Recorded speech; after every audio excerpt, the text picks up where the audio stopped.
வக்ரதுண்ட மகாகாய சூரியகோடி சமப்பிரப அவிக்னம் குருமே தேவ சர்வகாரியேஷு சர்வதா. தென்னாட்டுடைய சிவனே போற்றி, என் நாட்டவர்க்கும் இறைவா போற்றி. அன்பர்களே, நண்பர்களே, இந்த புத்தம் புதிய காணொலியில் உங்கள் அத்துணை பேரையும் சந்திப்பதில் மிக்க மகிழ்ச்சி கொள்கிறேன்.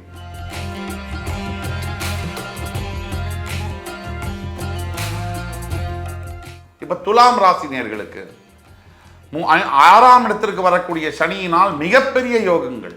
நான் ஏற்கனவே சொன்னபடி துலாம் ராசி என்பவர்களுக்கு வேலை மாற்றங்கள் இப்போ இருக்கும். இருந்த ஊர்லேருந்து இன்னொரு ஊருக்கு டிரான்ஸ்ஃபர் ஆகியோ வீடு கூட மாற்றங்கள் வரலாம். ஏன்னா இருக்கிற ரெண்டல் ஹவுஸ்லேருந்து புதிய சொந்த வீடு வாங்கிட்டு போகக்கூடிய யோகங்கள் இப்போ வரும் துலாம் ராசி என்பவர்களுக்கு.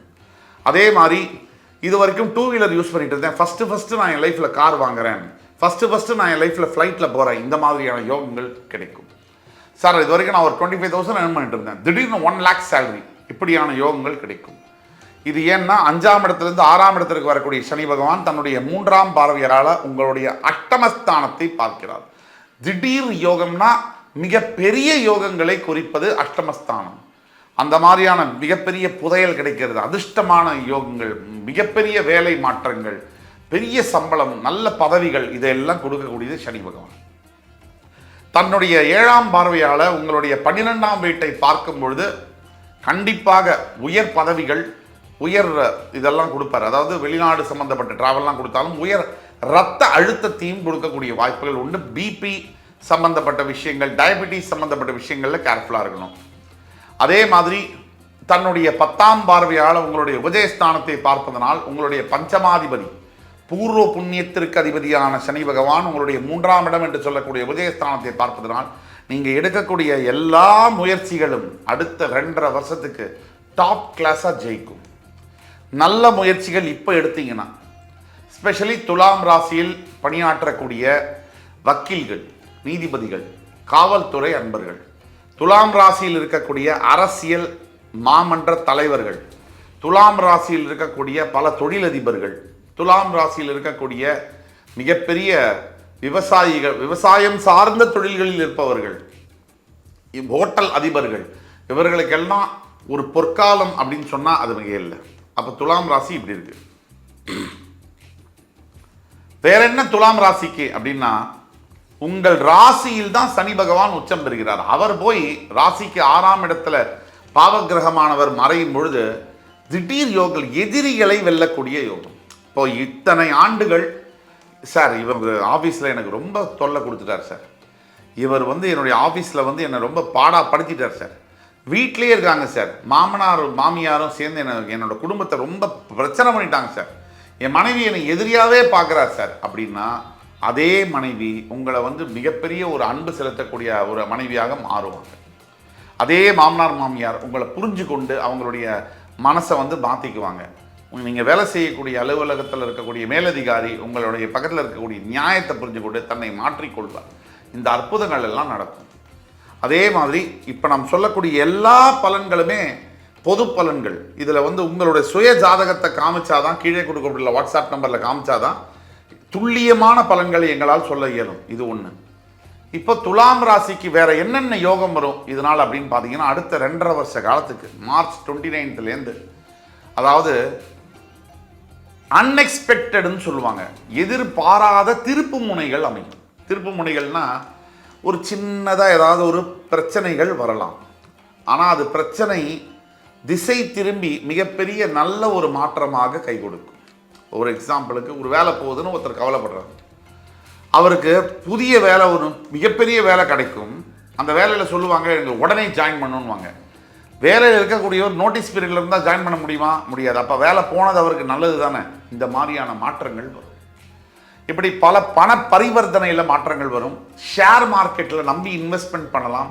துலாம் ராசி நேயர்கள் ஷேர் மார்க்கெட் இன்வெஸ்ட்மெண்ட் நம்பி செய்யலாம். துலாம் ராசியில் இருக்கக்கூடியவர்கள் ஸ்டீல் சம்பந்தப்பட்ட, மேனுஃபேக்சரிங் சம்பந்தப்பட்ட, இரும்பு சம்பந்தப்பட்ட உற்பத்தியில் இருக்கக்கூடியவர்கள் எந்த கலங்கமும் இல்லாமல் உற்பத்தியை அதிகப்படுத்தலாம். அதே மாதிரி இந்த லேபர் ஏஜென்சிஸ் வைத்திருக்கக்கூடிய துலாம் ராசி என்பவர்களுக்கு மிகப்பெரிய ஒரு பொற்காலம். அதே மாதிரி மருத்துவத்துறையில் இருக்கக்கூடிய துலாம் ராசி என்பவர்களுக்கு மிகப்பெரிய கண்டுபிடிப்புகள், மிகப்பெரிய வியாதிகள், சொல்லக்கூடிய மிகப்பெரிய வியாதிகளுக்கான கண்டுபிடிப்புகள் இந்த ஆண்டில் நடைபெறக்கூடிய யோகங்கள் உண்டு. துலாம் ராசியில் இருக்கக்கூடிய முக்கியமாக அரசியல் தலைவர்களுக்கு பெரிய மாற்றங்களை எதிர்பார்க்கக்கூடிய, கட்சியில் இருக்கட்டும், கட்சி பொறுப்புகளாக இருக்கட்டும், மிகப்பெரிய பதவிகள், அங்கீகாரங்கள் கிடைக்கக்கூடிய ஒரு ஆண்டாக இருக்குது. ஆனாலும் தனிப்பட்ட ஜாதகத்தை நீங்கள் ஒரு தடவை வாட்ஸ்அப்பில் அப்பாயின்மெண்ட் வாங்கி பார்த்துக்குங்க. ஆக துலாம் ராசி அடுத்தபடியாக ராஜாதி ராஜயோகம் பெறக்கூடிய ராசி. அதுக்கு முன்னாடி துலாம் ராசியில் 2 பாயிண்ட் விட்டுட்டோம். இந்த குரு பகவான் அஷ்டமஸ்தானத்தில் இருக்கக்கூடிய குரு பகவான் 6ஆம் இடத்துக்கு அதிபதியானவர் அஷ்டமஸ்தானத்தில் வரும்போது சில யோகங்கள் உண்டு. அந்த குரு பகவான் 9 என்று சொல்லக்கூடிய பாக்கியஸ்தானத்தில் அமர்ந்து உங்கள் துலாம் ராசியை பார்ப்பதனாலே யோகம், கண்டிப்பாக யோகம். அதை தவிர உங்களுடைய 12ஆம் இடத்துல இருக்கக்கூடிய கேது 11ஆம் வீட்டுக்கு போகிறார். உங்களுடைய 6ஆம் இடத்துல இருந்து வந்த ராகு 5ஆம் இடத்துக்கு வருவதனால கண்டிப்பாக துலாம் ராசி அன்பர்கள் ஃப்ரெண்ட்ஷிப்பு, நண்பர்கள், நட்பு, இதில் நீங்கள் ரொம்ப ஜாகிரதையாக இருக்கணும். தப்பிச்சா நல்லது, இல்லைன்னா ரொம்ப கஷ்டமா. இந்த நண்பர்கள்ட்ட அளவோடு பழகணும். இது ஒன்று தான்.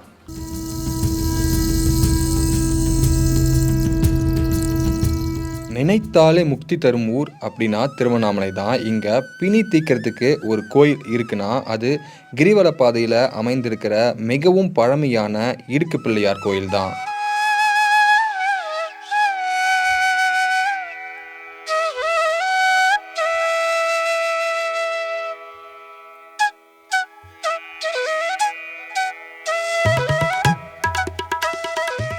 இந்த இடுக்கு பிள்ளையார் கோயிலுக்குள்ளே நுழைஞ்சு வெளியே வந்தால் நம்மளுடைய எல்லா விதமான பிணிகளும் தீரும்னு இன்னைக்கு வரைக்கும் பக்தர்களால் நம்பப்பட்டு வருது.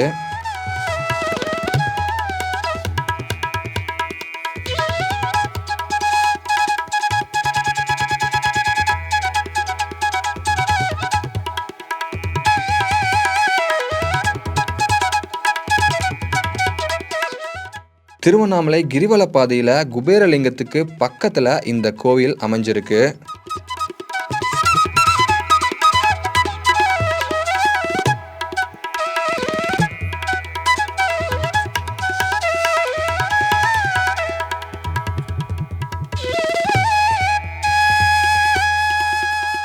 இந்த கோயிலுடைய முன்புறம் நந்தியும் பின்புறம் பிள்ளையாரும் காணப்படுவாங்க.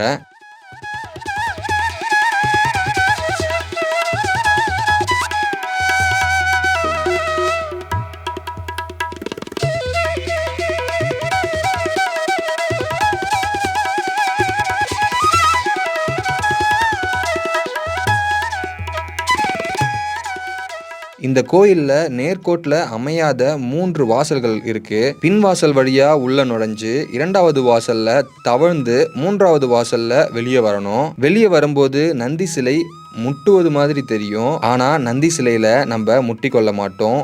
நந்தியை தொட்டு வணங்கி வெளியேறுவோம்.